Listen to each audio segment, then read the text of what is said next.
Hi guys, it's Katie here from Katie Creative, and this video is all about 5 tips to identify your brand values. Now, your brand values are not just fluffy, nice to haves in your business. They are really the core of your business, and they should really define what you do.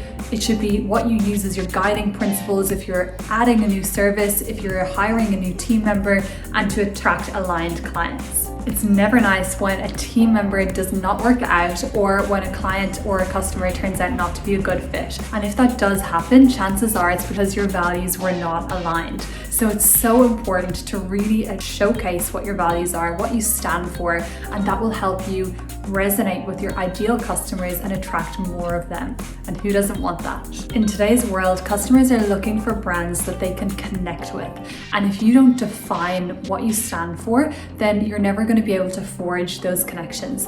So let's jump into my 5 best tips to defining your brand values. Tip number 1, make it personal. So your brand values are going to be the exact same as what your personal values are. Remember, values should be authentic. They should feel real to you. They should really resonate. So of course, your business values are going to be the same as what you value personally. If you've got a team, talk to them, bring them in on this and do a big brainstorming session. Really think about the things that resonate. You could all write out values together individually and then see what the common narratives are, but definitely bring in your team for this. Brainstorm as a team what you all value and what drives you.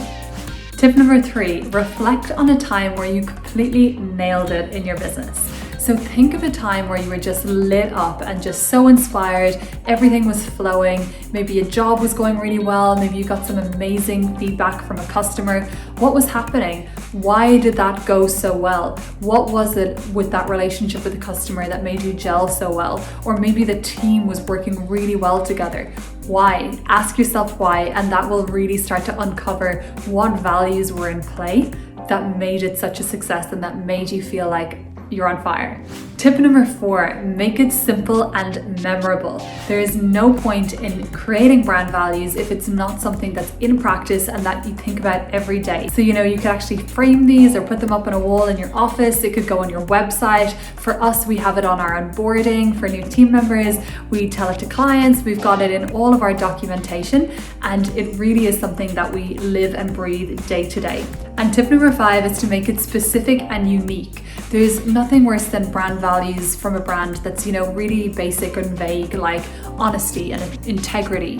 While those are great values, it's just so overused. Try and brainstorm some other words that will get across what you're trying to say and make it more memorable. Think of a story that illustrates that value. So if it's honesty, honest how, why? Why is it? What makes you honest? Think of a story, and then maybe you could choose another word or even choose a sentence that will illustrate it more and make it more memorable. For example, one of our brand values is wholeheartedness, and we illustrate that by using a sentence.